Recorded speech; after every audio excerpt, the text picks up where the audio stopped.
लेखक ने कहा कि धीरे धीरे सब कुछ बदल रहा है। एक नई जीवन शैली अपना वर्चस्व स्थापित कर रही है, अर्थात एक नई जीवन शैली को हम अपनाते जा रहे हैं। एक नए जीवन के साथ आ रहा है एक नया जीवन दर्शन, जिसका नाम है उपभोक्तावाद का दर्शन। उत्पाद बढ़ाने पर जोर है चारों ओर, अर्थात बाजार में नई नई वस्तुएं देखने को मिलती हैं। यह उत्पादन आपके लिए है, आपके भोग के लिए है, आपके सुख के लिए है। सुख की व्याख्या ही बदल गई। उपभोग का भोग ही सुख है। एक सूक्ष्म बदलाव आया है नई स्थिति में। उत्पाद तो आपके लिए है, पर आप यह भूल जाते हैं कि जाने अनजाने आज के माहौल में आपका चरित्र भी बदल रहा है और आप उत्पाद को समर्पित होते जा रहे हैं। अर्थात लोग इन उत्पादों के बिना अब रह ही नहीं सकते, जो किसी जमाने में थे भी नहीं। लेखक ने कहा कि विलासिता अर्थात सुख देने वाली सामग्रियों से बाजार भरा पड़ा है, जो आपको लुभाने की जी तोड़ कोशिश में निरंतर लगी रहती हैं। दैनिक जीवन में काम आने वाली वस्तुओं को ही लीजिए। टूथपेस्ट चाहिए, यह दांतों को मोती जैसा चमकीला बनाता है। यह मुंह की दुर्गंध हटाता है। यह मसूड़ों को मजबूत करता है और यह पूर्ण सुरक्षा देता है। यह सब करके जो 3-4 पेस्ट अलग अलग करते हैं, किसी पेस्ट का मैजिक फॉर्मूला है? कोई बबुल या नीम के गुणों से भरपूर है? कोई ऋषि मुनियों द्वारा स्वीकार किया गया है? जो चाहे चुन लीजिए।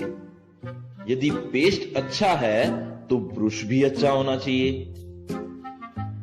आकार, रंग, बनावट, पहुंच और सफाई की क्षमता में अलग अलग, एक से बढ़कर एक। मुंह की दुर्गंध से बचने के लिए माउथ वॉश भी चाहिए।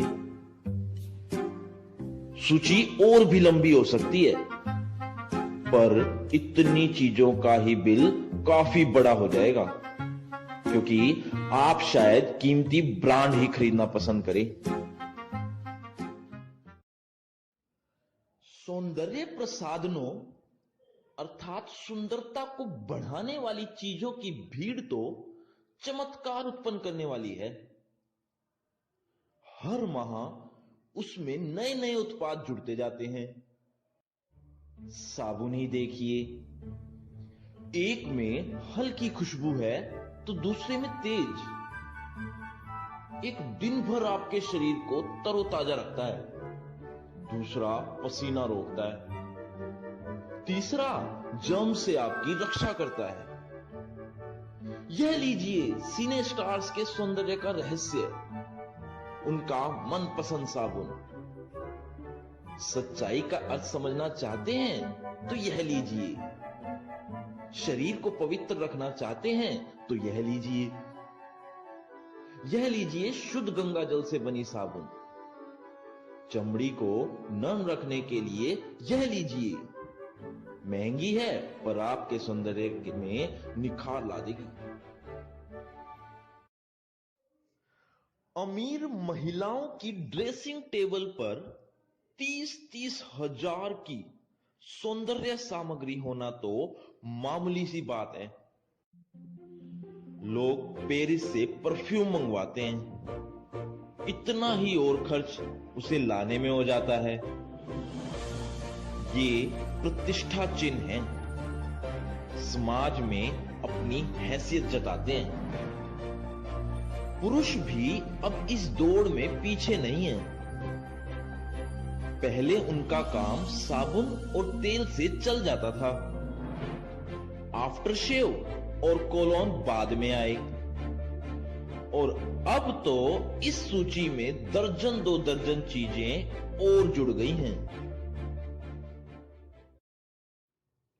छोड़िए इस सामग्री को, वस्तु और परिधान अर्थात कपड़ों की दुनिया में आते हैं।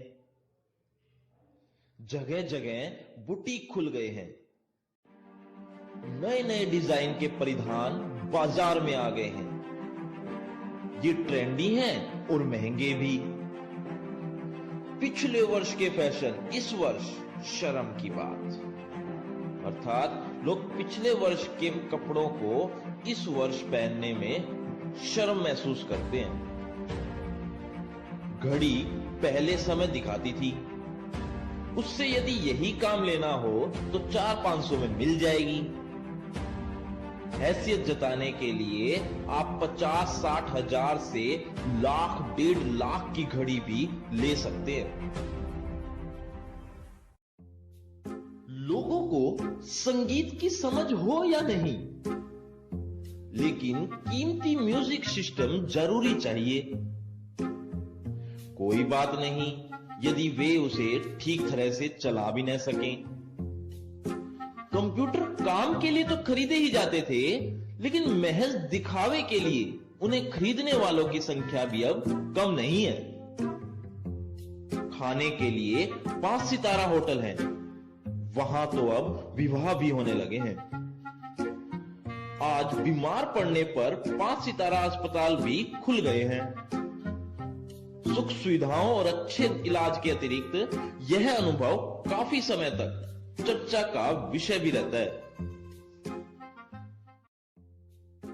और तो और पढ़ाई के लिए 5 सितारा पब्लिक स्कूल भी हैं। शीघ्र ही शायद कॉलेज और यूनिवर्सिटी भी बन जाए। भारत में तो यह स्थिति अभी नहीं आई, पर अमेरिका और यूरोप के कुछ देशों में आप मरने के पहले ही अपने अंतिम संस्कार का प्रबंध भी कर सकते हैं, लेकिन एक कीमत देकर। आपकी कब्र के आसपास सदा हरी हरी घास होगी, मन चाहे फूल होंगे, चाहे तो वहां फव्वारे होंगे, और मंद मंद ध्वनि में निरंतर संगीत भी बजेगा। शायद कल भारत में यह संभव हो। अमेरिका में आज जो हो रहा है, कल वह भारत में भी आ सकता है। प्रतिष्ठा के अनेक रूप होते हैं, चाहे उन पर हंसी ही क्यों ना आए। यह है एक छोटी सी झलक उपभोक्तावादी समाज की। यह विशेष लोगों का समाज है, पर आम जनता भी इसे ललचाई निगाहों से देखती है। अर्थात विशेष लोगों की जीवन शैली को आम जनता भी अपनाना चाहती है और अपना रही है। उनकी दृष्टि में एक विज्ञापन की भाषा में कहें तो यही है राइट चॉइस बेबी। लेखक कहता है कि अब विषय के गंभीर पक्ष की ओर आते हैं। इस उपभोक्ता संस्कृति का विकास भारत में क्यों हो रहा है? सामंती संस्कृति अर्थात अमीर लोगों की संस्कृति के तत्व भारत में पहले भी रहे हैं। उपभोक्तावाद इस संस्कृति से जुड़ा रहा है। आज सामंत बदल गए हैं, सामंती संस्कृति का मुहावरा बदल गया है। हम सांस्कृतिक पहचान की बात कितनी ही करें, लेकिन परंपराओं का अवमूल्यन हुआ है, अर्थात परंपराओं का मूल्य खत्म हो रहा है। आस्थाओं का नाश हुआ है। कड़वा सच तो यह है कि हम बौद्धिक गुलामी स्वीकार कर रहे हैं, पश्चिम के सांस्कृतिक निवेश बन रहे हैं, अर्थात हम पाश्चात्य संस्कृति को अपनाते जा रहे हैं। हमारी नई संस्कृति अनुकरण की संस्कृति है। हम आधुनिक झूठे प्रतिमान अपनाते जा रहे हैं। प्रतिष्ठा की अंधी प्रतिस्पर्धा में जो अपना है उसे खोकर बनावटी आधुनिकता की गिरफ्त में आते जा रहे हैं।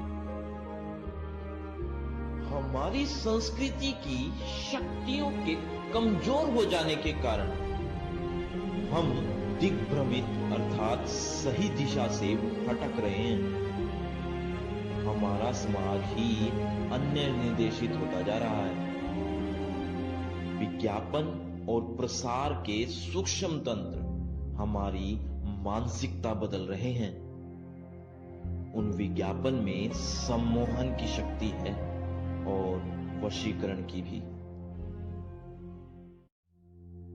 इस संस्कृति के फैलाव का परिणाम क्या होगा, यही गंभीर चिंता का विषय है। हमारे सीमित संसाधनों का घोर अपव्यय हो रहा है। जीवन की गुणवत्ता आलू के चिप्स से नहीं सुधरती और न ही कोल्ड ड्रिंक से,